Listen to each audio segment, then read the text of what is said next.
উত্তরবঙ্গের আলোড়ন সৃষ্টিকারী মুফাসসিরে কোরআন ডক্টর হাফেজ মাওলানা মোহাম্মদ মশিউর রহমান MA তাফসীর দাওরায়ে হাদিস পার্বতীপুর দিনাজপুর মুহতারামকে মাহফিলের আলোচনা কোরআন হাদিসের আলোচনা রাখার জন্য মাহফিল কমিটির পক্ষ থেকে সবিনয় অনুরোধ জানাচ্ছি। আসসালামু আলাইকুম ওয়া রাহমাতুল্লাহ।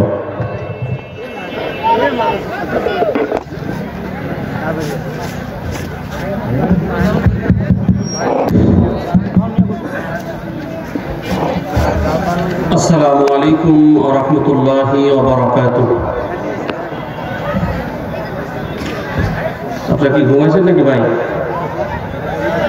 সকলে কেমন আছেন? একটু জোরে বলতে হবে। সকলে কেমন আছেন আপনারা?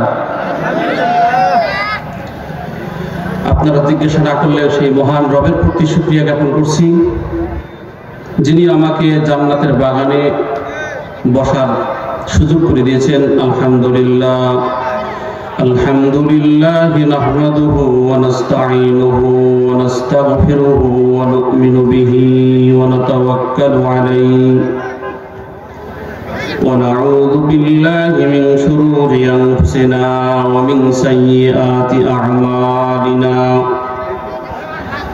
من يهدي الله فلا مضل له ومن يضلله فلا هادي له ونشهد أن لا إله إلا الله وحده لا شريك له ونشهد أن مولانا محمدا عبده ورسوله الذي أرسله بالحق بشيرا ونذيرا وداعيا إلى الله بإذنه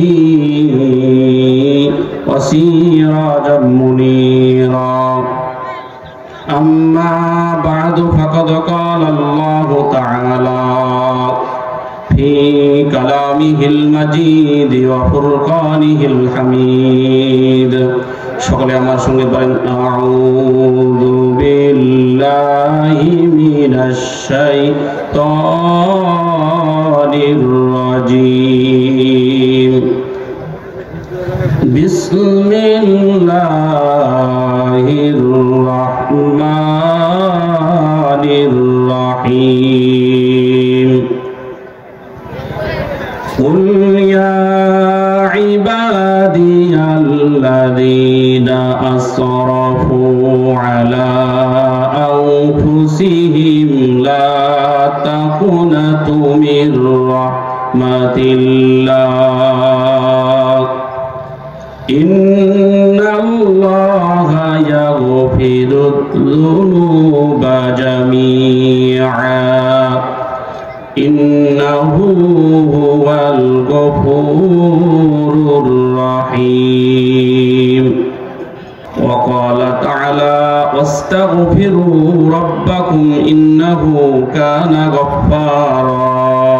وقال النبي صلى الله عليه وسلم إن الجنة تشتاق إلى 5 نفر تالي القرآن وحافظ اللسان ومطعم الجيان ومقصي العريان ومن صلى على حبيب الرحمن.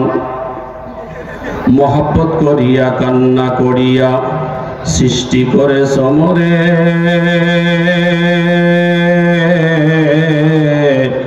লক্ষ কোটি তারিফ জানাই, তাই আমি বারে বারে চন্দ্র সূর্য গ্রহ তারা ঘুরছে মাথার পর, গ্রহ তারার মেলা দেখি নিশি আকাশ ভর। যে মাটিতে ফলে ফসল মিষ্ট তিক্ত ঝাল, সেই মাটির অবদান সাদা বেগুনি লাল। মায়ের পেটে জন্মে শিশু পানির পেটে মাছ, মাটির নিচে লক্ষ সম্পদ, কত রকম গাছ, একই উপাদানে সৃষ্টি নর নারীর দেহ, তবু কেন বিভেদ এত বলতে পারো কেহ?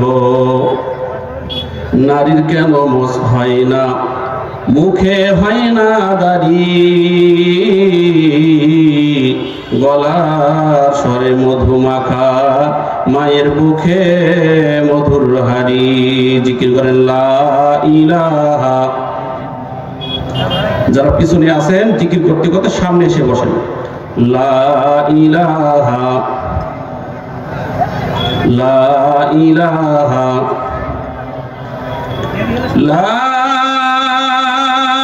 ইলাহা ইল্লাল্লাহু মুহাম্মাদুর রাসূলুল্লাহ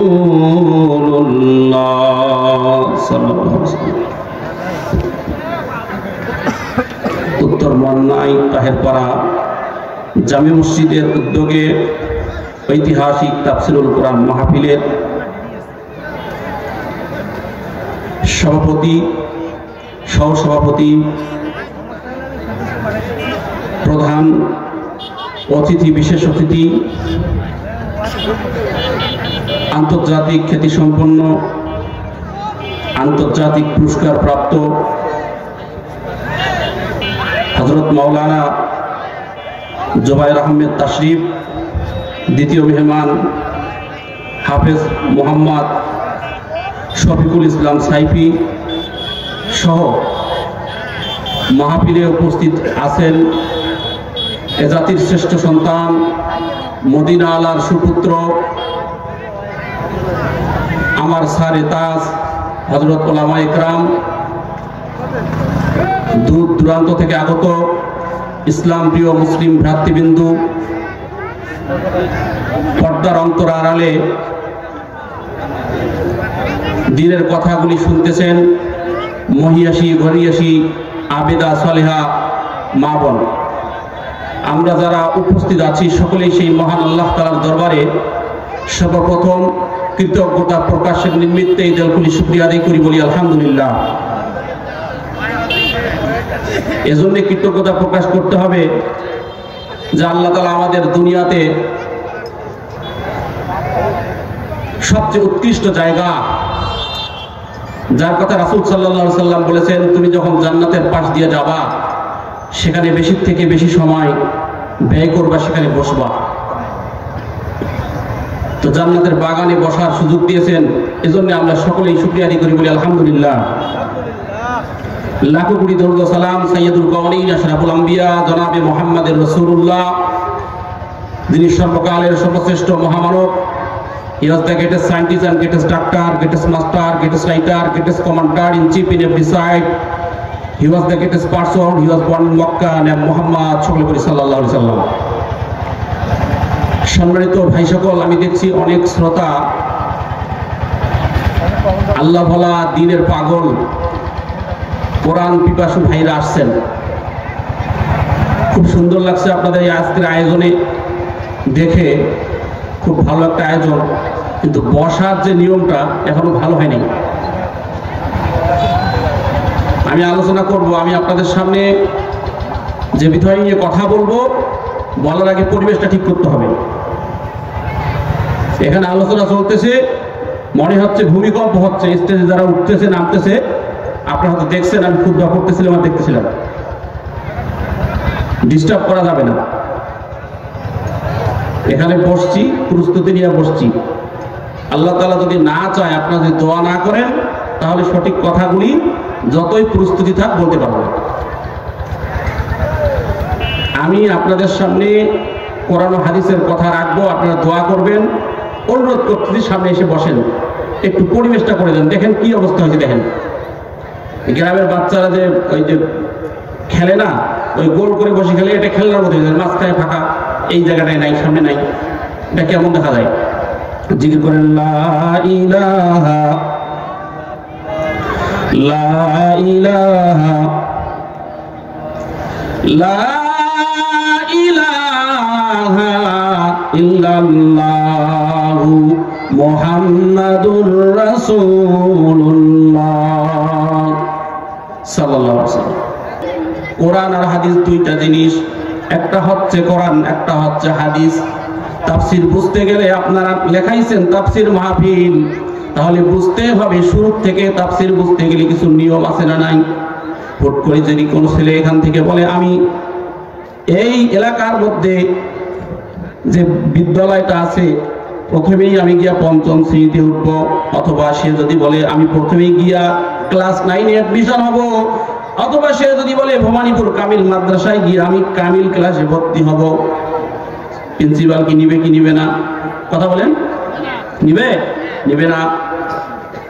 অবশ্যই অবশ্যই ধাপগুলা সিস্টেমগুলা মেনটেন করে আসতে হবে।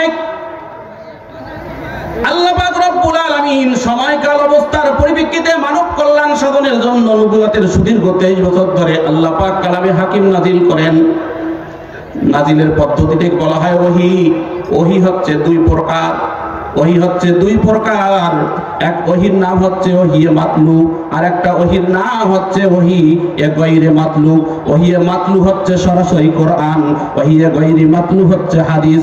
আল্লাহ পাক রব্বুল আলামিন যেটা নিজে বলেছেন, ওহিয়ে গায়রে মাতলু রাসূল সাল্লাল্লাহু আলাইহি সাল্লাম যেটা নিজে বলেছেন, ওহী নাজিল হয়েছে 7টা পদ্ধতিতে। সময়কাল অবস্থার পরিপ্রেক্ষিতে ওহী নাজিল হয়েছে যখন যেই সময়, এই সময় কখন কোন আয়াত নাজিল হয়েছে, এই আয়াতের পটভূমিটাকে বলা হয় আয়াতের শানে নজুল। হাদিস রাসূল সাল্লাল্লাহু আলাইহি সাল্লাম কোন বিষয়ের উপর হাদিস বলেছে, ফয়সালা দিয়েছেন, কোন আমল করেছেন, রাসূলের কাজ কথা মনোসমর্থনকে হাদিস বলা হয়। বাবাজিরা আমার, হাদিস আল্লাহ রাসূল কখন কোন আমল করেছেন, কখন কোন কাজ করেছেন, এটার নাম হচ্ছে হাদিস।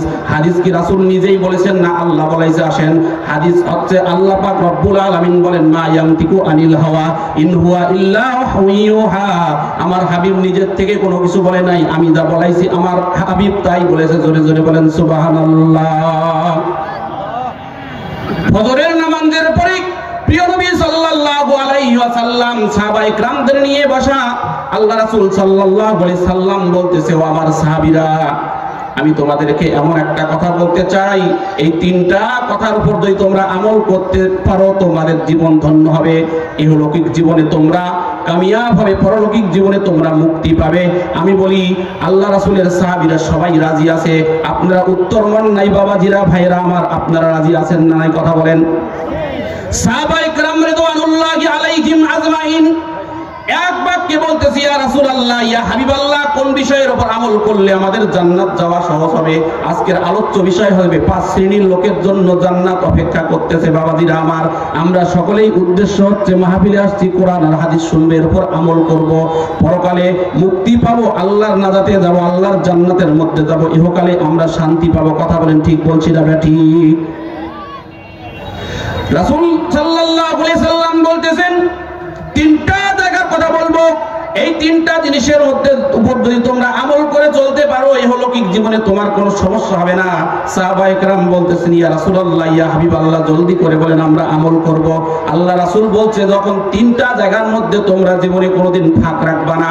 সাহাবায়ে কেরাম রিদওয়ানুল্লাহি আলাইহিম তারা রাসূলের কথাকে এমন ভালোবাসতেন, এমন মানতেন, তারা নিজের জীবনের বিনিময়ে, জানমালের বিনিময়ে রাসূলের কথার উপর আমল করতেন। কথা বুঝে থাকলে বলেন ঠিক বলছি না ঠিক? ঈমান ঈমান বলো মুসলিম, ঈমান কি এতই সোজা?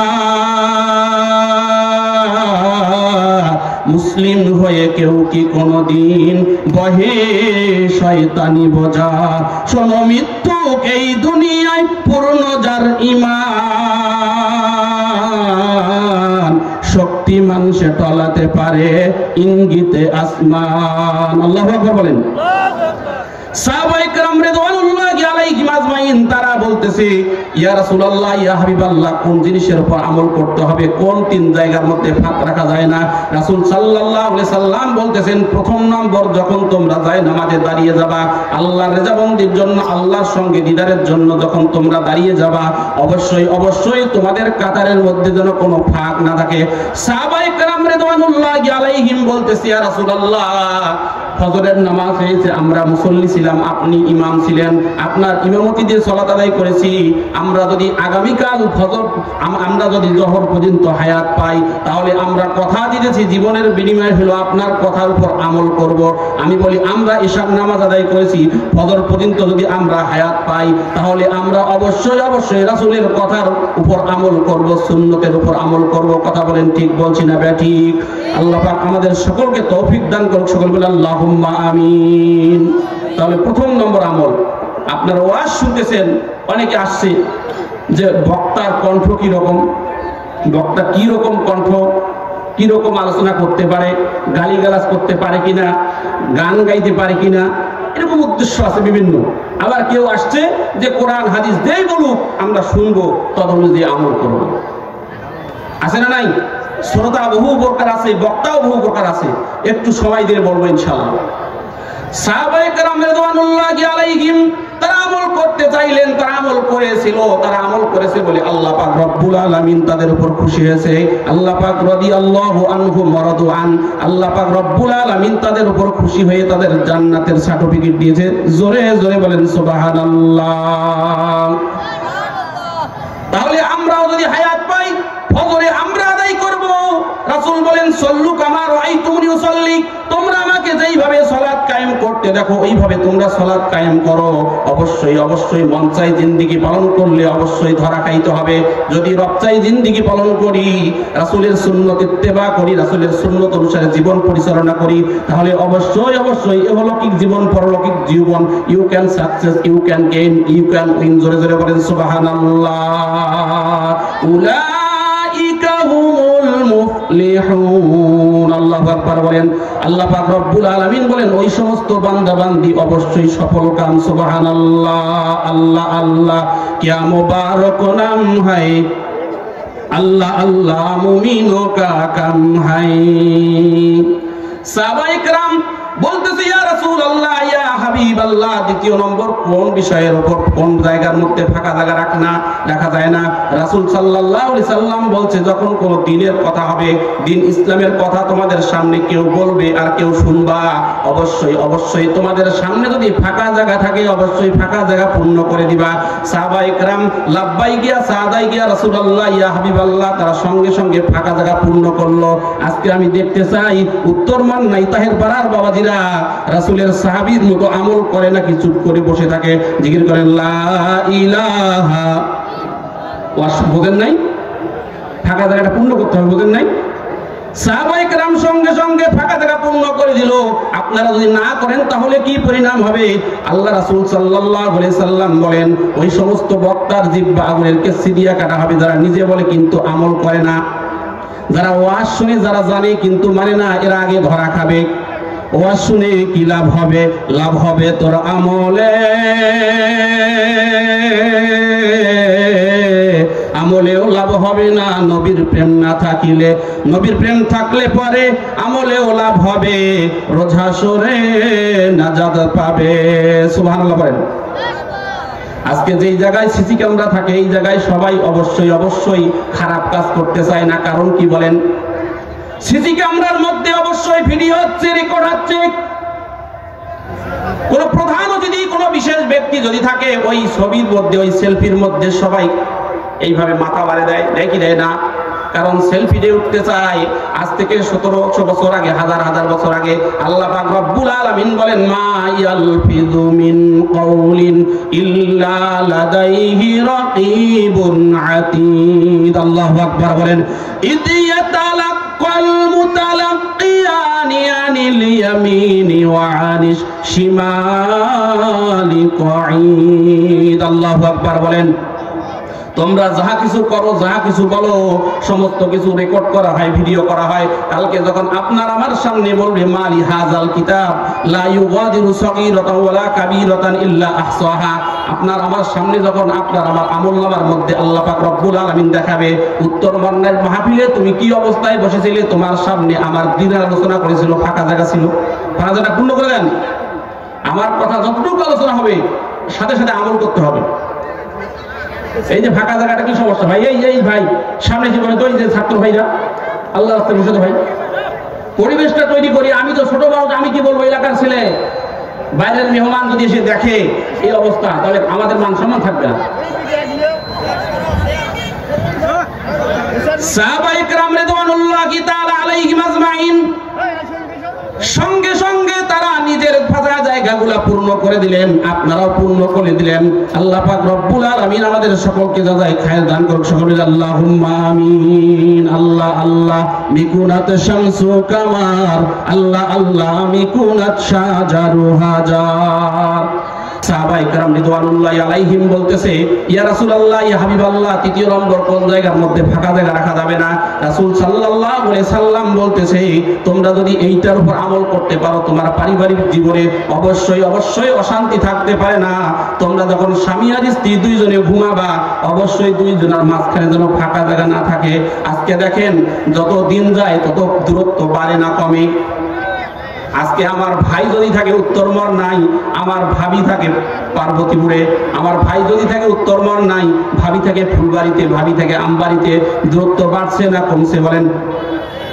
নাতি নিয়া দাদি একদিকে, দাদা একদিকে, আছে না নাই? তাহলে কোরআন আর হাদিসের উপর আমল আমাদের নাই। আমরা শুধু শুনি কিন্তু আমরা আমল করি না। আমাদের ধরে খাইতে হবে। আল্লাহ পাক রব্বুল আলামিন বলেন, অবশ্যই অবশ্যই এমন একটা আমলনামা তোমাদের হাতে দেওয়া হবে, মালি হাযাল কিতাব লা ইউগাদিরু সগীরাতান ওয়ালা কাবীরাতান ইল্লা আহসাহা। এমন একটা আশ্চর্যজনক কিতাব, যেই কিতাবের মধ্যে ছোটটাও বাদ পড়ে নাই, বড়টাও বাদ পড়ে নাই, সব কিছু রেকর্ড হবে, ভিডিও হবে। বলেন না সুবহানাল্লাহ? ওই সময় মানুষ বলবে, আয় আল্লাহ, কে ভিডিও করলো, কে রেকর্ড করলো? আল্লাহ পাক রব্বুল আলামিন জানাই দিয়েছে, কিরামান কাতিবিন ইয়ালামুনা মা তাফআলুন। দুইজন সম্মানিত ফেরেশতা তোমাদের দুই কাঁধের মধ্যে আছে, তারা রেকর্ড করেছে, ভিডিও করেছে। তুমি যা অপকর্ম করেছো, সৎকর্ম করেছো, যে নেক কাজ করেছো, গুনাহের কাজ করেছো, সমস্ত রেকর্ডগুলো আমাদের সামনে তুলে ধরা হবে। এই সময় আমরা বলবো, যাকে দেখি নাই তার আমলনামা আমরা গ্রহণ করব না। আল্লাহ পাক রব্বুল আলামিন বলবেন, যাকে দেখেছো তোমরা তার আমলনামা গ্রহণ করবে কিনা? অবশ্যই তখন আমরা জবাব দিব, হ্যাঁ গ্রহণ করব। আল্লাহ পাক রব্বুল আলামিন বলেন, ও তোমার আমার বান্দা, তোমার জবানটা বন্ধ হয়ে যাক। আমাদের জবান বন্ধ হয়ে যাবে। এরপরে আল্লাহ পাক রব্বুল আলামিন নির্দেশ দিবে, আল ইয়াউমা নাখতিমু আলা আফওয়াহিহিম ওয়া তুকাল্লিমুনা আইদিহিম ওয়া তাশহাদু আরজুলুহুম। অবশ্যই অবশ্যই আল্লাহ পাক রব্বুল আলামিনের নির্দেশে সঙ্গে সঙ্গে হাত আর পা, আমাদের অঙ্গ প্রত্যঙ্গগুলা কথা বলা শুরু করে দিবে, সাক্ষী দেওয়া শুরু করে দিবে। আমাদের পক্ষে যদি সাক্ষী দেয় তাহলে আমরা নাজাত পাবো, আমাদের জান্নাতে আমলনামা আসবে।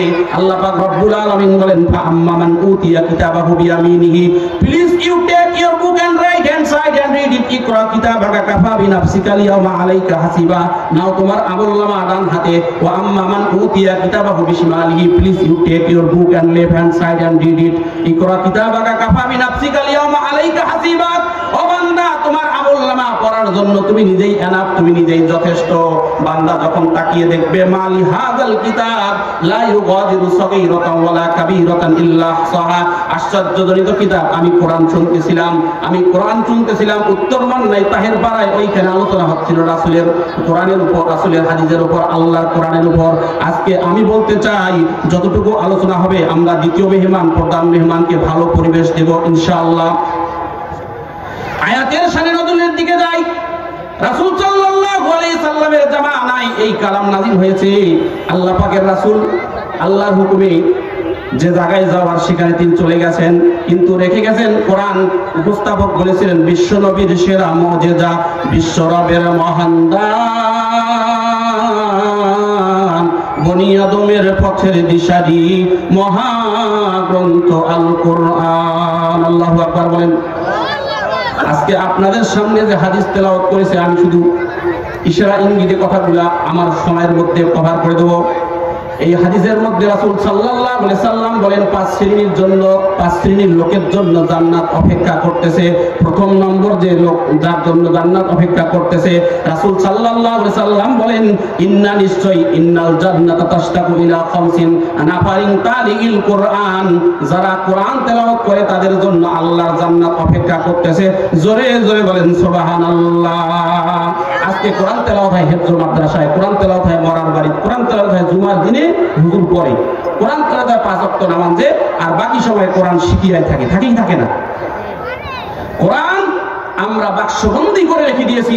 কোরআনের যে মানে ইহলৌকিক যে কথাগুলা, সুবহানাল্লাহ আলহামদুলিল্লাহ, এই আয়াতগুলো দিয়ে হুজুররা ওয়াজ করে, এই আয়াত দিয়ে মসজিদে মেম্বার থেকে ইমাম সাহেব খুতবা দেয়, কিন্তু আল্লাহ রাসূল সাল্লাল্লাহু আলাইহি সাল্লামের উপর যে 30 পারা কোরআন নাযিল হয়েছে, এটা রাষ্ট্র, দেশ, সমাজ সব পরিচালনার কথা আছে না নাই? এইখানকার কথা আমরা বলতে চাই না। তাই কবি বলেছেন, কোরআন শরীফটা আছে রে তোলা, গল্পের বইখানা আছে রে খোলা, কোরআন শরীফটা আছে রে তোলা, গল্পের বইখানা আছে রে খোলা, ধর্মের কথাতে বসে না যেমন, মোবাইল ফোনতে বাধা জীবন। কথা বলেন ঠিক কিনা? এসেছে মরণ চিঠি তবু হলো না রে হুশ, হে মানুষ হে মানুষ। আমার সঙ্গে বলেন, কোরআন শরীফটা আছে রে তোলা, গল্পের বইখানা আছে রে খোলা, ধর্মের কথাতে বসে না যেমন, সিনেমা টিভিতে বাধা জীবন। এসেছে মরণ চিঠি তবু হলো না রে হুশ, হে মানুষ হে মানুষ। দাড়ি কেটে রাখলি মোছার চুল, জীবনে যা করলি সবেই তো ভুল। হিন্দু নাকি তুই মুসলমান, যাই না দেখেছে না কিছু তোর ভেষান, মত শক্তিতে রইলি ডুবে, হেলায় পড়ায় দিন এইভাবে, বয়স হলো না তোর হুশ, হে মানুষ হে মানুষ। কথা বলেন ঠিক কিনা? নামাজের সাথে নেই পরিচয়, রোজার কথা শুনলেই লাগে ভয়, কালিমাটি কি যেন নেয় না মানে, মাথাটা বাড়ছে পাপ গানে পাপ গানে পাপ গানে। কথা বলেন ঠিক কিনা? কোরআন শরীফটা আছে রে তোলা, গল্পের বইখানা আছে রে খোলা, ধর্মের কথাতে বসে না যেমন, সিনেমা টিভিতে বাধা জীবন। কথা বলেন ঠিক কিনা? আচ্ছা, গোনা নাই এইরকম লোক আছে এখানে? আমার আপনার আমাদের সকলের গোনা আছে, আমরা আমাদের গোনা নিয়ে চিন্তিত। আল্লাহ পাক রব্বুল আলামিন বলেন, কুল ইয়া ইবাদি আল্লাযীনা আসরাফু আলা আনফুসিহিম লা তাকুনাতু মির রাহমাতিল্লাহ। আল্লাহু আকবার বলেন। তোমরা যারা নিজের নফসের উপর জুলুম করেছো, অন্যায় করেছো, বিচার করেছো, উত্তর মান্নায় মাহফিল হয়েছে, তোমরা আলোচনা শুনেছো, কিন্তু পরের দিন তোমরা সালাত কায়েম করো নাই, তোমরা হক কথা বলবে ওয়াদা দিয়েছো, পরের দিন তোমরা হক কথা বলো নাই, নিজের নফসের উপর যারা জুলুম করেছো, বয়স 65 হয়েছে, বয়স 70 হয়েছে, দাড়ি চুল পেকে গেছে, কোরআন শরীফ শিকিয়ার মধ্যে, বস্তার মধ্যে, কেউ বা আলমারিতে, কেউ বা মসজিদে ট্রান্সফার করে দিয়ে আসছো, কেউ বা হেফজখানায় দিয়ে আসছো, নিজের নফসের উপর জুলুম করেছো, রোজা রাখো নাই, সিয়াম পালন করো নাই, হক কথা বলো নাই, ইমামতি করেছো, সত্য কথা বললে চাকরি যাবে, এই জন্য ইমাম সাহেব হক কথা বলতে চায় না। কারণ এমন একটা সময় ছিল 5 তারিখের আগে, যখন হক কথা বলতো, যখন সত্য কথা বলতো, যদি একটু হুঙ্কার দিত, সঙ্গে সঙ্গে ইমামের ইমামতি চলে যাইতো, ইমামকে জেলখানায় বন্দী করা হইতো। টুপি আর দাড়ি দেখলেই এক শ্রেণীর ভণ্ডরা বলতো উগ্রবাদ, জঙ্গিবাদ, মৌলবাদ। কথা বলেন ঠিক কিনা? এটা গুনাহের কাজ না ভালো কাজ? বলেন। গুনাহের কাজ, অবশ্যই গুনাহের কাজ। যে ব্যক্তি বা তারা যেভাবে গুনাহ করুক না কেন, তারা যদি ভুলটা বুঝতে পারে, তারা যদি ফিরে আসতে চায়, ফিরে আসে। ফিরে আসার সুযোগ আল্লাহ পাক রব্বুল আলামিন দিয়েছেন। ভাইরা আমার, খলিফাতুল মুসলিমিন হুয়া শাইখুল ইসলাম হযরত ওমর ইবনুল খাত্তাব রাদিয়াল্লাহু তাআলা আনহু, তিনি আল্লাহ রাসূল সাল্লাল্লাহু আলাইহি সাল্লামের জলিলুল কদর একজন সাহাবী ছিলেন। কি ছিলেন না বলেন? জলিল কদর সাহাবী ছিলেন। তেনার পূর্বের ইতিহাস দেখেন, তিনি যখন ইসলাম গ্রহণ করে নাই, তার মতো দুর্ধর্ষ লোক আর কেউ ছিল না। সাহাবায়ে কেরাম যুদ্ধ করার আগেই দেখতো ওমর আছে নাকি নাই। ওমর রাদিয়াল্লাহু তাআলা আনহু ইসলাম গ্রহণ করার কারণে ওমর রাদিয়াল্লাহু তাআলা আনহুকে আল্লাহ পাক রব্বুল আলামিন জান্নাতের সুসংবাদ দিয়েছেন। জোরে জোরে বলেন সুবহানাল্লাহ। যে আয়াত তেলাওয়াত করলাম, এই আয়াতটা নাজিল হয় এই আয়াতের শানে নজুল হচ্ছে রাসূল সাল্লাল্লাহু আলাইহি ওয়াসাল্লামের প্রিয় চাচা হামজা রাদিয়াল্লাহু তাআলা আনহু তেনার নাম শুনছেন কি না শুনেন নাই বলেন? শুনছেন কি শুনেন নাই? তেনার হচ্ছে হত্যাকারীর নাম হচ্ছে ওয়াহশী। রাসূল সাল্লাল্লাহু আলাইহি সাল্লামের পাড়াপড়শি চাচার নাম হচ্ছে আবু জাহেল। নাম কি? আবু জাহেল। তেনার একটা সন্তান ছিল, তার নাম হচ্ছে কেউ বলে ইকরিমা, কেউ বলে আকরামা।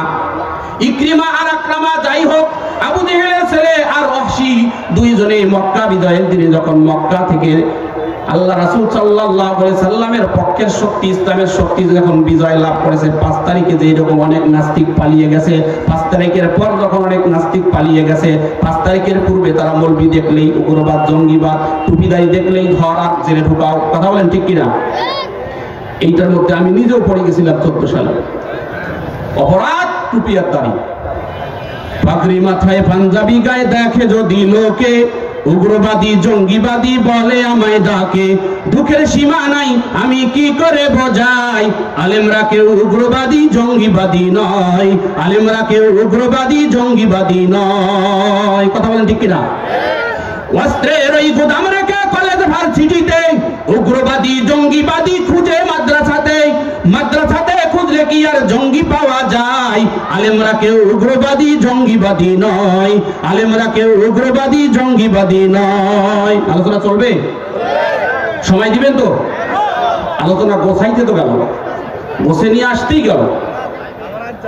আলেম আছে বলে টিকে আছে দেশ, নইলে খোদা গজব দিয়ে করে দিতেন শেষ, আলেমরা নায়েবে নবী কি করে বোঝায়, আলেমরা কেউ উগ্রবাদী জঙ্গিবাদী নয়, আলেমরা কেউ উগ্রবাদী জঙ্গিবাদী নয়।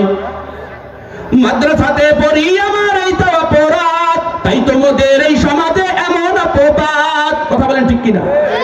এক শ্রেণীর লোক আছে আসলে তারা বলতে চায় না। আল্লাহ পাক রব্বুল আলামিন সূরা হাশরের 16 নম্বর আয়াতের মধ্যে কামাতালিশ শাইতান ইয ক্বালা লিল ইনসানি কফুর ফালাম্মা কাফারা ক্বালা ইন্নী বারীউম মিনকুম ইন্নী আখাফুল্লাহ। আল্লাহু আকবার। ইন্নী আখাফুল্লাহ রাব্বাল আলামিন। আল্লাহু আকবার। এই আয়াতেরও একটা শারীর নজুল আছে, শুনতে গেলে সময় লাগবে। প্রতিটা আয়াত শুনবেন, শারীর নজুল সহ শুনবেন, পড়বেন, বুঝবেন, তাহলে আমল করা সহজ হয়ে যাবে। সাহাবায়ে কেরাম রিদওয়ানুল্লাহি আলাইহিম, দুইজন জলিলুল কদর সাহাবী রাসূল সাল্লাল্লাহু আলাইহি সাল্লামের ওমর রাদিয়াল্লাহু তাআলা আনহু, ওসমান রাদিয়াল্লাহু তাআলা আনহু, এইভাবে অনেক সাহাবী আছে। সাহাবীদের মধ্যে রাসূল সাল্লাল্লাহু আলাইহি সাল্লামের চাচা সম্পর্কে তেনার নাম হচ্ছে হানজালা রাদিয়াল্লাহু তাআলা আনহু। এই হানজালার খুনি ওয়াহশী এবং আবু জাহেলের ছেলে ইকরিমা দুইজনে যখন মক্কা বিজয়ের দিনে ঘোষণা হয়ে গেছে তাদের যেখানেই পাওয়া হবে তারা যদি হেরেম শরীফেও প্রবেশ করে সেখান থেকেও তাদেরকে অবশ্যই কতল করা হবে, তাদেরকে হত্যা করা হবে। এই রকম যখন আইন জারি হয়ে গেছে 5 তারিখের পরে কোন নাস্তিক, কোন কোরআন বিদ্বেষী এদাবত কোরআনের মাহফিলে বা কোন জায়গায় বাধা দিতে পারে নাই। সুবহানাল্লাহ বলেন। তারা লেস গুটে পালাইছে, বাংলাদেশ থেকে পালিয়ে গেছে। ওই খবরগুলো আসবে। এইরকম তারা দুইজনে দুই দিকে পালিয়ে যাচ্ছে।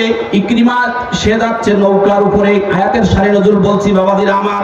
ইকরিমা নৌকার উপরে যাচ্ছে, এইদিকে ওয়াহশী ঘোড়ার উপরে সওয়ারি করে সে তায়েফের দিকে পলায়ন করতেছে। দুইজন দুই দিকে পলায় যাচ্ছে। কোথায় যাচ্ছে, কোথায় থাকবে, কি খাবে, কি করবে না করবে, এটা কোনো তাদের উদ্দেশ্য নাই। আর তাদের জীবন বাঁচার জন্য মরণ প্রাণ দহন দিয়া বাংলাদেশ থেকে যেমন আওয়ামী লীগ পালাই গেছে, ওই সময় তখন কাফের বেঈমান মুশরিকরা তারা পালিয়ে গেছে। তাদের জন্য আল্লাহ পাক রব্বুল আলামিন একটা কর্মসূচি দিয়েছে। এই কর্মসূচিতে তারা যদি অংশগ্রহণ করে তাহলে ওই ব্যক্তিকে আল্লাহ পাক রব্বুল আলামিন মাফ করার ঘোষণা দিয়েছে। বাংলাদেশের যত জনগণ আছে তারাও ঘোষণা দিয়েছে, আওয়ামী লীগ যদি সুষ্ঠুভাবে ভালোভাবে আওয়ামী লীগ যদি ভদ্র হইতে পারে তাদের আমরা ওয়েটিং এ রাখবো, তাদেরকে আমরা নজরদারিতে রাখবো, তাদের আমরা পর্যবেক্ষণের মধ্যে রাখবো। তারা যদি ভালো হয়ে বাংলাদেশে থাকবে, না হয় তারা অবশ্যই ভারত পালাবে। কথা বলেন ঠিক বলছি না ব্যাঠিক? আল্লাহ পাক রব্বুল আলামিন বলেন, কুল ইয়া ইবাদি আল্লাযীনা আসরাফু আলা আনফুসিহিম লা তাকনাতু মির রাহমাতিল্লাহ। যে সকল বান্দা বান্দি তোমার নফসের উপর জুলুম করেছো, অন্যায় করেছো, আমার ইবাদত থেকে মুখ ফিরাইয়া নিয়েছো, তোমাদেরকে আমি আল্লাহ পাক রব্বুল আলামিন শুভ সংবাদ দিচ্ছি, তোমরা আমার রহমত থেকে নিরাশ হইও না, বঞ্চিত হইও না। জোরে জোরে বলেন সুবহানাল্লাহ। দুইজন দুই দিকে পলায়ন করতেছে। আবু জেহেলের ছেলে নৌকার উপরে আছে, এমন সময় নৌকার মধ্যে প্রচন্ড ঝড়, আল্লাহর হুকুমে গ্রেফতার করে ফেললো। আল্লাহর হুকুমে গ্রেফতার করে ফেললো।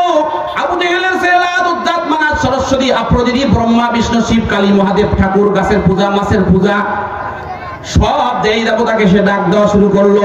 ও আমার দেবতারা, ভোগল ভোগল যারা আসো, আসো সবাই আমাকে রক্ষা করো।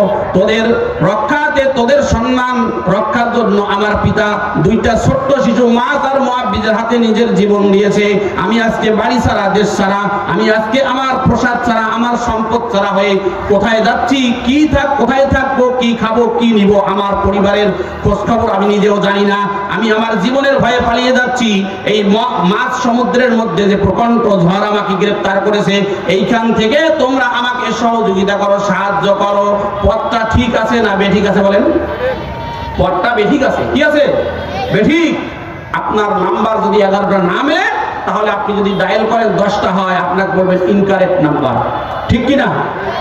ওইখানে যে লোক ছিল, ইমাম সাহেব ভুল করলে মুসল্লি লোক বাজায়, ওইখানে একজন ইমানদার ছিল, সে বলতেছে, বৃদ্ধ তাফসীরের কিতাবে আসছে, ওই বৃদ্ধ ইমানদার ছিল, সে রাসূলের সাহাবী ছিল।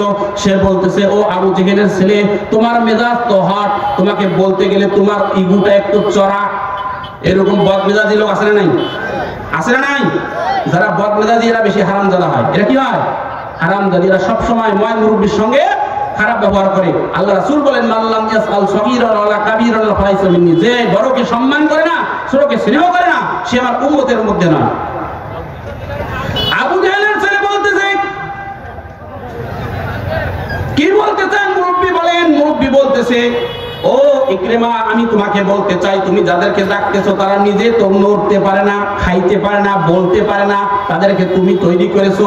তৈরি করা খোদা তোমাকে কিভাবে সাহায্য করবে? তারা তো নিজেই এক জায়গা থেকে আরেক জায়গায় লড়তে পারে, তারা নিষ্প্রাণ। আমি তোমাকে এমন এক আল্লাহর কথা বলবো, এমন এক স্রষ্টার কথা বলবো, এমন এক সাহায্যকারীর কথা বলবো, যিনি তোমাকে সৃষ্টি করেছে, আমাকে সৃষ্টি করেছে, যিনি তোমার জানের মালিক, আমার জানের মালিক, যিনি এই সমুদ্রের মালিক, আসমানের মালিক, জমিনের মালিক, যেই স্রষ্টা তোমাকে আমাকে মহব্বত করে সৃষ্টি করেছে, সেই স্রষ্টার কাছে তুমি সাহায্য চাও। আবু জেহেলের ছেলে এইবার নিজের সব চিন্তা চেতনা বিপদের মুখে সব ত্যাগ করলো বাবাজিরা আমার। করার পর আবু জেহেলের ছেলে বলতেছে, মুরব্বি জলদি করে বলেন সেই কোন স্রষ্টা? বলতেছে, যেই স্রষ্টার কথা মুহাম্মদ সাল্লাল্লাহু আলাইহি সাল্লাম তোমাকে দিয়েছিল, সেই স্রষ্টার প্রতি ঈমান আনো, সেই স্রষ্টার কাছে তার সাহায্য চাও, সেই স্রষ্টা তোমাকে ঝড় থেকে, বিপদ থেকে মুক্তি দিতে পারে। জোরে জোরে বলেন সুবহানাল্লাহ। আবু জেহেলের ছেলে এইবার আকাশের দিকে দুই হাত উঁচু করে বলতেছে, হে মুহাম্মাদের খোদা, আপনি যদি আমাকে এই ঝড় থেকে পরিত্রাণ দেন, মুক্তি দেন, আমাকে আমার জীবন বাঁচান, তাহলে আমি আপনার উপরে ঈমান আনবো, আমি দেশে ফিরে যাব, মুহাম্মাদের কাছে সারেন্ডার করব। জোরে জোরে বলেন সুবহানাল্লাহ। মালে দুনিয়া কাকে সারা রাতে হান, আখিরাত পরহেজগারে রাতে হান। দুনিয়ার জাগতিক সম্পদ, মণিমুক্তা, হীরা কাঞ্চন, সিন্ধুকের চাবি, টাকা পয়সা, রাজা রাজত্ব আল্লাহ পাক যে কোনো টাইপের যে কোনো মানুষকে দান করে বাবাজিরা আমার, কিন্তু ঈমান নামক সম্পদ আল্লাহ পাক রব্বুল আলামিন যাকে তাকে দান করে না। কথা বুঝে থাকলে বলেন ঠিক বলছি না ঠিক? এইবার আবু জেহেলের ছেলে আসতেছে, এইদিকে ওয়াহশীও চিন্তা করতেছে, হায় রে কোথায় যাব? মুহাম্মদ যেই খোদার দাওয়াত দেয়, সেই খোদা গোটা আসমান জমিন সবকিছু সৃষ্টি করেনেওয়ালা, তেনার ক্ষমতা গোটা পৃথিবীতে বিরাজমান। ধরে বলেন সুবহানাল্লাহ। আমি আর পালাই যাব না, ঘটনা এখানে থাক। খলিফাতুল মুসলিমিন, আমিরুল মুমিনিন হযরত ওমর ইবনুল খাত্তাব রাদিয়াল্লাহু তাআলা আনহু, তেনাকে চিনে না এমন কোন লোক এইখানে বসা নাই, পৃথিবীতে নাই। যদি বিধর্মীয় হয় নামটা শুনেছে, কারণ তেনার ব্যাপারে রাসূল সাল্লাল্লাহু আলাইহি সাল্লাম যেই কথাটা আমরা আজকে জুমার মধ্যেও শুনেছি, তেনার গুণের ব্যাপারে আল্লাহ রাসূল বলেন, আরহাম উম্মতি বি উম্মতি আবু বকর ওয়া আশাদুহুম ফি আমরিল্লাহি উমর ওয়া আসতাকুহুম হায়ান উসমান ওয়া আকদাহুম আলী ওয়া ফাতিমাতুস সাইয়্যিদাতুন নিসাই আহলিল জান্নাহ। আল্লাহু আকবার বলেন। এই সানি খুতবাটা আমরা শুনি, আমাদের কান মুখস্থ, আর ইমাম সাহেব যাদের কান মুখস্থ, ঠোঁট মুখস্থ, সব মুখস্থ। সুবহানাল্লাহ। এইখানে আল্লাহ রাসূল সাল্লাল্লাহু আলাইহি সাল্লাম বলেন, আরহাম উম্মতি, আমার উম্মতের মধ্যে সবচেয়ে আরহাম, সবচেয়ে নরম দিলওয়ালা মানুষ হচ্ছে কিয়ামত পর্যন্ত আর কেউ আসবে না সিদ্দিকে আকবরের মতো। বলেন না সুবহানাল্লাহ। আসাদুহুম ফি আমরিল্লাহি উমর, আর ওমরের মতো সৎ প্রতিষ্ঠার জন্য, সত্য প্রতিষ্ঠার জন্য দৃঢ় শক্ত আর কেউ আসবে না। বলেন না সুবহানাল্লাহ। এই শক্ত দিলওয়ালা মানুষটা এক সময় নরম হয়েছে, এই নরম দিলওয়ালা মানুষটা এই কোরআন প্রতিষ্ঠার জন্য এক সময় শক্ত হয়েছে। আল্লাহ পাক রব্বুল আলামিন কালামে পাক নাজিল করে নিজেই ঘোষণা দিয়েছেন। বলেন না সুবহানাল্লাহ। সূরা নূহের যে আয়াতে কারিমা তেলাওয়াত করেছি, এই আয়াতের সারি নজুলের দিকে যাচ্ছি। হযরত ওমর ইবনে খাত্তাব রাদিয়াল্লাহু তাআলা আনহু ঘোড়ার পিঠে সওয়ার হয়ে তিনি রাসূলের দরবার বরাবর চলে আসতেছে, বাড়ি থেকে আল্লাহ রাসূলের দরবারের উদ্দেশ্যে আসতেছে। প্রতিমধ্যে দেখতেছে একজন যুবক করুণ কান্না করতেছে, এমন কান্না কাঁদতেছে যে কান্না দেখে ওমর রাদিয়াল্লাহু তাআলা আনহু আর অতিক্রম করতে পারলেন না, নিজেও দাঁড়িয়ে গেলেন। তিনি জিজ্ঞাসা করলেন, মা ইয়াবকিকা ইয়া আখি, এ ভাই কিসে তোমারে কাঁদায়, কি জন্য তুমি কাঁদতেছো? ও আমার ভাই, কেন তুমি কাঁদতেছো? কিসে তোমারে কাঁদায়? এমন করুণ কান্না কাঁদতেছো কেন? তোমার কেউ কি দুনিয়া থেকে চলে গেছে নাকি? বলছে, না না, আমার কেউ দুনিয়া থেকে চলে যায় নাই। আমার কান্নার কারণ বলতে পারি, আপনি যদি আমাকে ওয়াদা দেন, আমার ওয়াদা পূর্ণ করেন, তাহলে আমার কান্নার কারণ বলবো। আমার কান্নার কারণ আমি বলবো তখনই যদি আপনি আমাকে ওয়াদা দেন। আমি বলবো আপনার আলোচনা শুনতে রাজি আছেন না নাই? রাজি আছেন? তাহলে ওয়াদাটা শুনেন।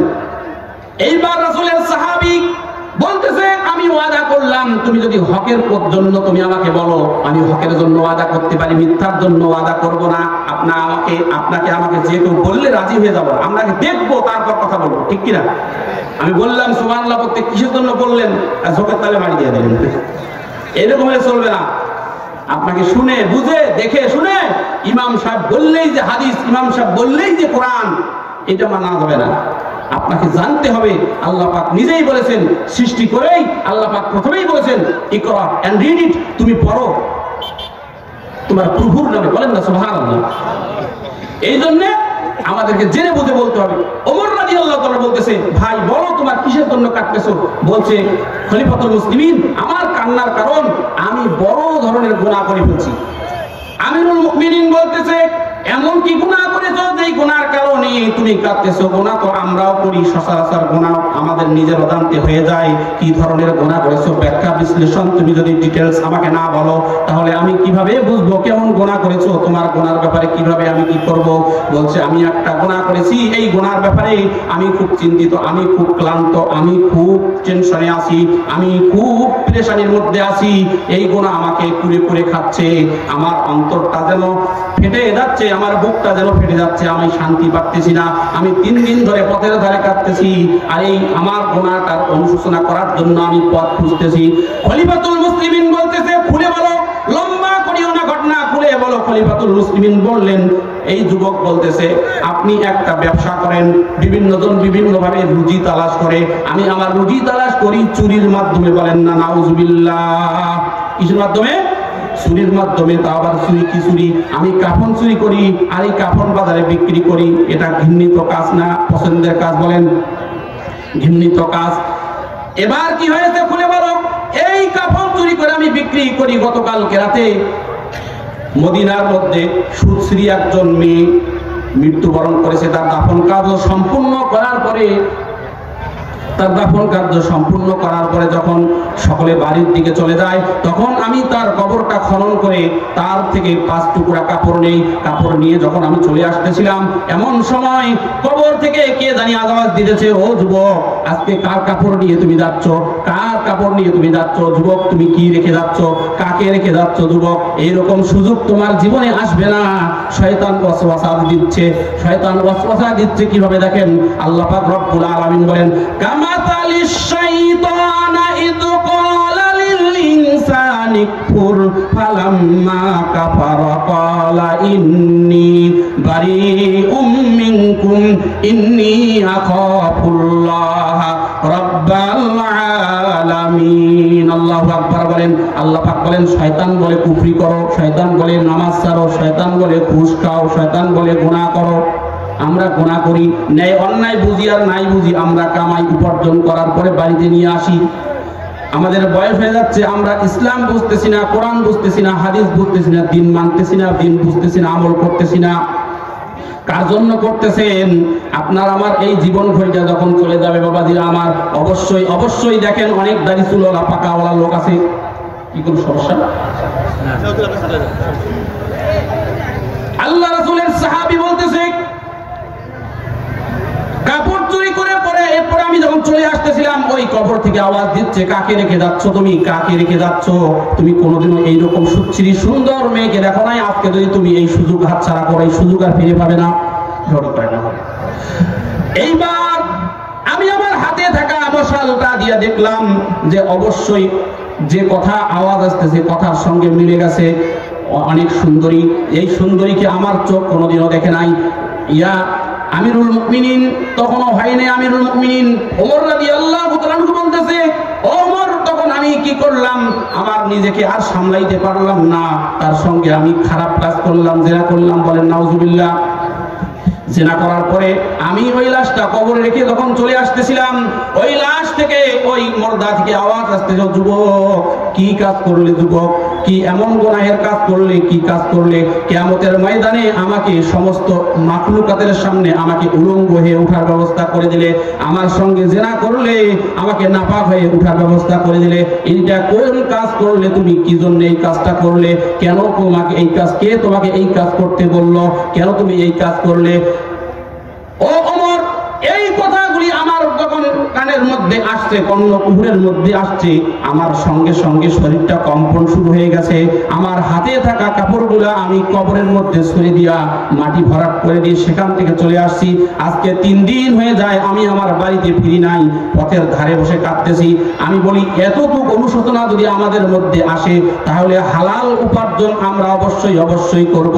আজকে কার জন্য খাটতেছেন বাবাজিরা আমার? হালাল হারাম ব্যবসায় ওজনে কম দেওয়া, মিথ্যা কথা বলে উপার্জন করা, সুদের টাকা, ঘুষের টাকা, এই উপার্জন করে আমাদের সন্তানকে লালন পালন করতেছেন। আপনার কামাই উপার্জন যতদিন, ততদিন আপনার ছেলে সন্তানের কাছে আপনার সম্মান। কথা বলেন ঠিক বলছি না ব্যা? ঠিক। টিক টিক টিক টিক যেই ঘড়িটা বাজে, টিক টিক বাজে, কেউ কি জানে সেই ঘড়িটা লাগবে কয়দিন কাজে? ঝকঝক টকটক জীবন ঘড়ি চলে যতদিন, দাম থাকে তার সবার কাছে বন্ধু ততদিন। কথা বলেন ঠিক কিনা? আপনার কামাই বন্ধ হোক, আপনার বৃদ্ধাশ্রমে নেবে। আপনি যদি সন্তানকে কোরআনওয়ালা না করেন, তাহলে আপনার সন্তান কি কথা যে বলতে যাচ্ছি, আমার সময় কম দেওয়া হয়েছে, আমার সময় কমের কারণে আমি কথাটা গোছাই নিয়ে আসতেছি, কিন্তু পারতেছি না, কি বলবো আর কোনটা ছাড়বো।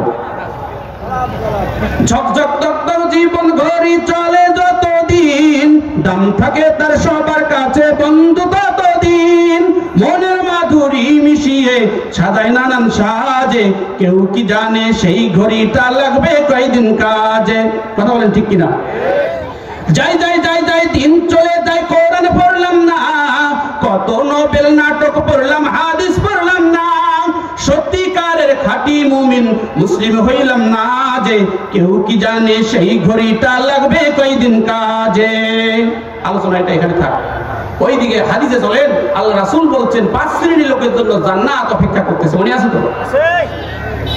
প্রথম নম্বর তালিকুল কোরআন, কোরআন তেলাওয়াতকারী। আজকে কোরআন তেলাওয়াত থেকে আমরা বসে দূরে সরে গেছি ভাইরা আমার, কোরআন শিক্ষা থেকে আমরা দূরে সরে গেছি। আল্লাহ পাকের রাসূল বলেন, যারা কোরআন তেলাওয়াত করবে এরপর আমল করবে, এই লোকের জন্য আল্লাহর জান্নাত নিজে অপেক্ষা করবে। জোরে জোরে বলেন সুবহানাল্লাহ। আমিরুল মুমিনিন খলিফাতুল মুসলিমিন বলছে, যুবক এরপরে তোমার কি হলো? আমি 3 দিন থেকে কান্না করতেছি, 3 রাত থেকে কান্না করতেছি। এইবার আমিরুল মুমিনিন খলিফাতুল মুসলিমিন ওমর রাদিয়াল্লাহু তাআলা বলতেছে, আসলে তো ভয়ানক সত্যি কঠিন গুনাহ করেছো, এই গুনার কারণে তোমার এই কান্না করতেছো। অবশ্যই অবশ্যই তোমার কান্নার ব্যবস্থা করার চেষ্টা করব আমি, তুমি আমার সঙ্গে চলো। খলিফাতুল মুসলিমিন বলছে, তুমি আমার সঙ্গে চলো, আমি রাসূলের দরবারে গিয়া তোমার গুনাহ মাফের জন্য রাসূলের কাছে সুপারিশ করব, তিনি যেন আল্লাহর কাছে দোয়া করে। আমিরুল মুমিনিন খলিফাতুল মুসলিমিন তাকে ঘোড়ার পিঠে নিয়ে আল্লাহ রাসূলের দরবারে প্রবেশ করলেন। আল্লাহ রাসূল দেখতেছে ওমরের চক্ষু দুইটা ছলছল। আল্লাহ রাসূল বলতেছেন, মা ইয়াবকি কাইয়া ওমর, ও ওমর কিসে তোমারে কাঁদায়, কেন তুমি কাঁদতেছো? ওমর রাদিয়াল্লাহু তাআলা বলছে, একজন পাপীকে নিয়ে আসছি আপনার দরবারে। ওইদিকে ওয়াহশী এবং ইকরিমা দুইজনে আসছে, এইদিকে এই নিয়েও আসছে। আল্লাহ পাক রব্বুল আলামিন বলেন, কুল ইয়া ইবাদি আল্লাযীনা আসরাফু আলা আনফুসিহিম লা তাকনাতু মির রাহমাতিল্লাহ। আল্লাহু আকবার বলেন, তোমরা যারা নিজের নফসের উপর জুলুম করেছো, কোরআন পড়ো নাই, কোরআন আলমারিতে রেখে দিয়েছো, কোরআন অনুযায়ী দিন পড়েছো, জীবন পরিচালনা করো নাই, কোরআনের আইন শাসন তোমরা প্রতিষ্ঠা করার জন্য প্রচেষ্টা করো নাই, তোমরা অবশ্যই ভুল করেছো। এই ভুলের মধ্যে থাকা যাবে না। থাকা যাবে? এটা তো মুসলমানের কাজ হইতে পারে না। মুসলমান অবশ্যই অবশ্যই গর্জে উঠতে হবে, আল্লাহর কালাম প্রতিষ্ঠা করতে হবে। কথা বলেন ঠিক কিনা? মুসলমান মুসলমান তোমরা এমন হইলা কেন, সৃষ্টি করলো যে তোমায়, তারে ভুইলা গেইলা কেন মুসলমান। ইবাদতের লাইগা আল্লাহ বানাইলো তোমারে রে, বানাইলো তোমারে, কত বড় নিমক হারাম ভুলিয়া গেইলা তারে, তবু খোদায় দয়া করে রিজিক করে দান। মুসলমান মুসলমান তোমরা এমন হইলা কেন, সৃষ্টি করলো যে তোমায়, তারে ভুইলা গেইলা কেন মুসলমান। সারা জীবন চললা তুমি শয়তানেরই পথে রে, শয়তানেরই পথে, অন্ধ হইয়া পইরা থাকবে অন্ধকার কবরে, কোথায় থাকবে বাহাদুরি, কোথায় থাকবে মান। মুসলমান মুসলমান তোমরা এমন হইলা কেন। খলিফাতুল মুসলিমিন বলতেছি, ইয়া রাসূলুল্লাহ, ইয়া হাবিবাল্লাহ, ওই পাপী ব্যক্তিকে নিয়ে এসেছি, তার করুণ গুনাহের বর্ণনা শুনে আমি নিজেও ওমর কেঁদে দিয়েছি। ইয়া রাসূলুল্লাহ, আল্লাহ রাসূল বলছে, ওমর তুমি বসো, যুবককে ভিতরে ডাকো। ওমর রাদিয়াল্লাহু তাআলা ভিতরে ডাকলেন। যুবকের মুখে যখন আল্লাহ রাসূল সমস্ত ঘটনা শুনলেন, লম্বা ঘটনা বাবাজি আমার, সময় যেহেতু কম, নির্ধারিত সময় আমার পার হয়ে গেছে। ওমর রাদিয়াল্লাহু তাআলা আনহু সমস্ত ঘটনা আল্লাহ রাসূলের সামনে বয়ান করলেন না, ওই যুবককে পেশ করলেন। যুবকের সমস্ত ঘটনা বললেন। আল্লাহ রাসূল বললেন, যুবক সত্যি তুমি সাংঘাতিক গুনাহ করেছো, যুবক সত্যি তুমি সাংঘাতিক গুনাহ করেছো। অনেক ওলামা হযরত দেখতেছি, সমস্ত নবীগণ ছিলেন মুস্তাজাবুদ দাওয়া, রাসূল সাল্লাল্লাহু আলাইহি সাল্লাম মুস্তাজাবুদ দাওয়া, জোরে বলেন সুবহানাল্লাহ। আল্লাহ রাসূল যখন বললেন সত্যি তুমি সাংঘাতিক গুনাহ করেছো, এইবার যুবক এইখানে আর থাকলো না, যুবক তার নিজের রাস্তা চলে গেল। যুবক চলে গেল 1 2 দিন 3 দিন 4 দিন, এভাবে 39 দিন যখন হয়ে যায়, আল্লাহ পাক রব্বুল আলামিন বলেন, জিবরাইল জলদি করে যাও, আয়াত নিয়ে যাও। আল্লাহ পাক রব্বুল আলামিন বলেন, ওয়াস্তাগফিরু রাব্বাকুম ইন্নাহু কানা গফফারা। আল্লাহু আকবার বলেন, তোমরা ক্ষমা চাও, আমি আল্লাহ পাক রব্বুল আলামিন তোমাদের জীবনের গুনাহ মাফ করে দেব। জোরে জোরে বলেন সুবহানাল্লাহ। জিবরাইল আলাইহিস সালাম এসে বলতেছে, ইয়া রাসূলুল্লাহ, আল্লাহ পাক রব্বুল আলামিন আপনাকে সালাম জানিয়েছেন। আল্লাহ পাক রব্বুল আলামিন 3টা প্রশ্ন করেছেন। প্রথম প্রশ্ন, আপনাকে আল্লাহ পাক সৃষ্টি করেছে না আপনি নিজেই তৈরি হয়েছেন? সমস্ত সৃষ্টিকে কে সৃষ্টি করেছে? জিবরাইল আলাইহিস সালামের জবাব দেওয়ার পর রাসূল সাল্লাল্লাহু আলাইহি সাল্লাম বলতেছে, অবশ্যই অবশ্যই সমস্ত সৃষ্টিকর্তা হচ্ছে আল্লাহ। ইন্নাল্লাহা আলা কুল্লি শাইইন কাদির। আল্লাহ পাক রব্বুল আলামিন সমস্ত ক্ষমতার অধিকারী। নিশ্চয়ই আল্লাহ পাক সবকিছু সৃষ্টি করেছেন, আমাকেও তিনি সৃষ্টি করেছেন। বলছে সমস্ত মাখলুকাতকে কে রিজিক দেয়? বলছে সমস্ত মাখলুকাতকে রিজিক আল্লাহই দেয়, আমাকেও আমার আল্লাহ রিজিক দেয়। বলছে সমস্ত মাখলুকাতের মধ্যে কেউ যদি ভুল ত্রুটি করে, সেই মাখলুকাতের ভুল ত্রুটি ক্ষমা আপনি করেন নাকি আল্লাহ করে? আল্লাহ পাকের রাসূল সাল্লাল্লাহু আলাইহি সাল্লাম জবাব দিয়েছে, ভাই জিবরাইল, আল্লাহ পাক রব্বুল আলামিনের যত মাখলুকাত আছে, কোন মাখলুকাত যদি গুনাহ করে, কোন মাখলুকাত যদি ত্রুটি করে, সমস্ত মাখলুকাতের গুনাহ ক্ষমা করেন আল্লাহ, আমাকেও তো আমার আল্লাহ ক্ষমা করেছেন। জোরে জোরে বলেন সুবহানাল্লাহ। আমি বলি আল্লাহ পাক যেন যত উপস্থিত অনুপস্থিত যারা শুনতেছি আমাদের সকলকে ক্ষমা করেন। সকলে বলে আল্লাহুম্মা আমিন। জিবরাইল আলাইহিস সালাম যখন আয়াত দিলেন, আল্লাহ রাসূল সাল্লাল্লাহু আলাইহি সাল্লাম আয়াত শোনার পরে জিবরাইল আলাইহিস সালাম বলতেছে, আল্লাহর হাবিব আপনি কি জানেন নাকি যদি সবাইকে আল্লাহ পাক ক্ষমা করে, তাহলে কেন ওই দিন আপনি ওই যুবককে বলেছিলেন সাংঘাতিক গুনাহ করেছো, সাংঘাতিক অপরাধ করেছো? ওই যুবক কোথায় গেছে তার সন্ধান আপনি জানেন নাকি? আল্লাহ রাসূল সাল্লাল্লাহু আলাইহি সাল্লাম বলছেন, ওই যুবক কোথায় গেছে তার খবর আমি রাখি নাই। আল্লাহ রাসূলকে হযরত জিবরাইল বলতেছে, ওই যুবক এত কান্না করেছে, কান্নার কারণে তার শরীরের মধ্যে যে পানি ছিল তার চোখ দিয়া সমস্ত পানি শুকাই গেছে, সমস্ত রক্ত শুকাই গেছে। ওই পাহাড়ের উপরে ওই যুবক এখনো কান্না করতেছে, তার জিহ্বা কাট হয়ে গেছে, আল্লাহকে ডাকতেছে, আল্লাহ পাক রব্বুল আলামিন তাকে ক্ষমা করে দিয়েছে। এই সংবাদ আপনার মাধ্যমে আল্লাহ পাক দিতে বলেছেন। জোরে জোরে বলেন সুবহানাল্লাহ। আল্লাহ আল্লাহ মিকুনাত শামসু কামার, আল্লাহ আল্লাহ মিকুনাত শাজারু হাজার। আল্লাহু আকবার বলেন। আল্লাহ পাক রব্বুল আলামিন ক্ষমা করে দিয়েছেন। এই আয়াত যখন নাযিল হয়ে গেল, আল্লাহ পাকের রাসূল সাল্লাল্লাহু আলাইহি সাল্লাম বললেন, ও ওমর তুমি যাও, তোমার সঙ্গে আরো সাহাবীদের নিয়ে যাও, তাকে নিয়ে আসো। সঙ্গে সঙ্গে আল্লাহ রাসূলের সাহাবী ওমর রাদিয়াল্লাহু তাআলা তাকে নিয়ে আসলেন। আসার পরে সেই সংবাদ দিলেন। রাসূল সাল্লাল্লাহু আলাইহি সাল্লাম বললেন যাও। সঙ্গে সঙ্গে সাহাবা একরাম তাকে খুঁজে নিয়ে আসলো। নিয়ে আসার পর তাকে সুসংবাদ দেওয়া হলো, আমরা যারা গুনাহ করেছি আমরা যদি তওবা করি আল্লাহ আমাদের গুনাহ মাফ করবেন কি করবেন না? আল্লাহ বলেন ইন্নাল্লাহ ইয়াগফিরুয যুনুবা জামিআ ইন্নাহু হুয়াল গফুরুর রহিম। জোরে বলেন সুবহানাল্লাহ। রাসূলের দরবারে ইকরিমা এবং ওয়াহশী দুইজনে উপস্থিত। আল্লাহ রাসূল তাদেরকে দেখে মুখ ফিরাইলেন। তারা প্রথমবার প্রস্তাব দিলেন যে আমরা সারেন্ডার করব, আমরা জীবনে ভুল করছি, আমরা কালিমা পড়ে মুসলমান হব। আল্লাহ রাসূল মুখ ফিরাইলেন, কারণ রাসূল সাল্লাল্লাহু আলাইহি সাল্লামের প্রিয় চাচা হানজালা রাদিয়াল্লাহু তাআলা তাকে খুব নির্মমভাবে এই ওয়াহশী হত্যা করেছিলেন। নাউযুবিল্লাহ। আল্লাহ রাসূল ওই ব্যথা, ওই ক্ষোভ আল্লাহ রাসূলের মধ্যে আছে, আল্লাহ রাসূলের মধ্যে গোসা আছে। আল্লাহ রাসূল মুখ ফিরাইলেন। জিবরাইল আলাইহিস সালাম এসে বলতেছে, ইয়া রাসূলুল্লাহ, হাবিবাল্লাহ, উম্মতকে আপনার সঙ্গে জড়াবার জন্য, উম্মতকে জান্নাতে নেওয়ার জন্য আল্লাহ পাক রব্বুল আলামিন আপনাকে এই আয়াত দিয়েছেন। আল্লাহ পাক রব্বুল আলামিন সূরা আলে ইমরানের 159 নম্বর আয়াতের মধ্যে বলেন, ফাবিমা রাহমাতিন মিনাল্লাহি লিনতা লাহুম ওয়ালাউ কুনতা ফাদ্দাল গালিদাল কলবি। আল্লাহু আকবার বলেন। আমি আপনার দিলটাকে নরম করে দিয়েছি, আপনার ভাষাটাকে সুন্দর করে দিয়েছি, যাতে আপনার কাছে লোকেরা আসে। আল্লাহ রাসূল সঙ্গে সঙ্গে তাদেরকে কালিমা পড়ে মুসলমান করে দিলেন। বলেন না সুবহানাল্লাহ। লম্বা ঘটনা ছিল। 5 শ্রেণীর লোকের জন্য জান্নাত অপেক্ষা করতেছে। প্রথম নম্বর হচ্ছে যে ব্যক্তি কোরআন তেলাওয়াত করে। দ্বিতীয় নম্বর ও হাফিজুল লিসান, জবানের হেফাজত করে। তৃতীয় নম্বর অমুতুইল জিয়ান, ক্ষুধার্তকে খাদ্য দান করে। অমুকুসিল উরিয়ান, যে ব্যক্তি বস্ত্রহীনকে বস্ত্র দান করে। ওমান সাল্লা আলা হাবিবির রহমান, যে ব্যক্তি মুহাম্মদ সাল্লাল্লাহু আলাইহি সাল্লামের উপর দরুদ পাঠ করে। এই 5টা গুণ যদি আমরা অর্জন করতে পারি তাহলে আমরা অবশ্যই অবশ্যই জান্নাতের মেহমান হব। আল্লাহ পাক রব্বুল আলামিন আমাদের সকলকে আমলের তৌফিক দান করুক। সকলকে আল্লাহুম্মা আমিন।